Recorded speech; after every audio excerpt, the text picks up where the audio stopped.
of the season of the Annunciation.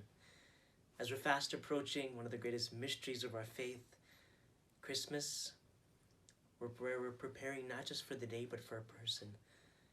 And this passage is going to help us to dive deeper into that great mystery.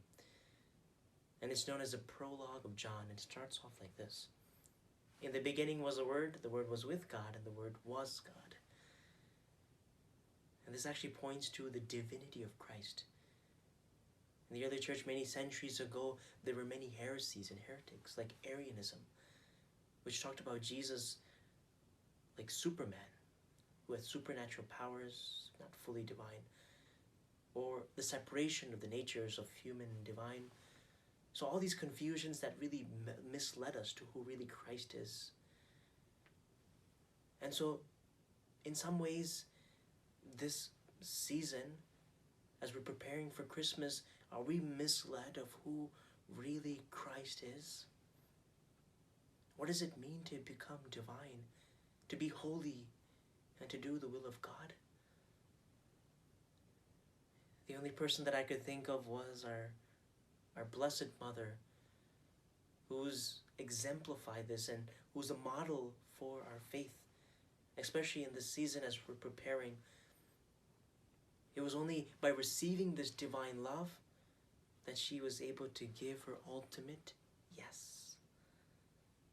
Because she didn't make up her own heresies, her own ideologies, her own projections, her imaginations of who God is, who Christ is, but she entrusted herself of how God himself revealed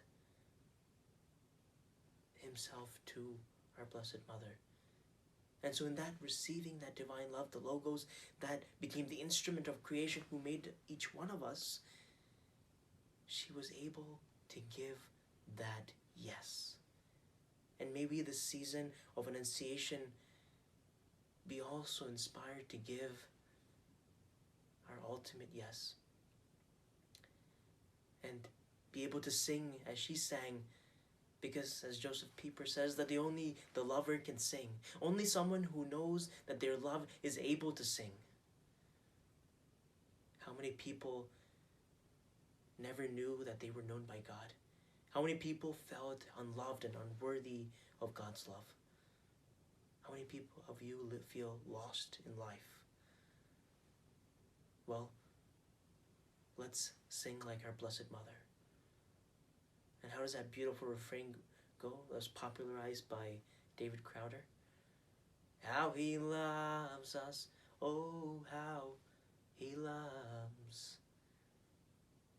Let's keep on receiving the divine love, receiving God's grace to give our ultimate yes. Thy will be done. Are we called to be divine? Are we called to be holy? And are we called to do the will of God? Merry Christmas and a Happy New Year.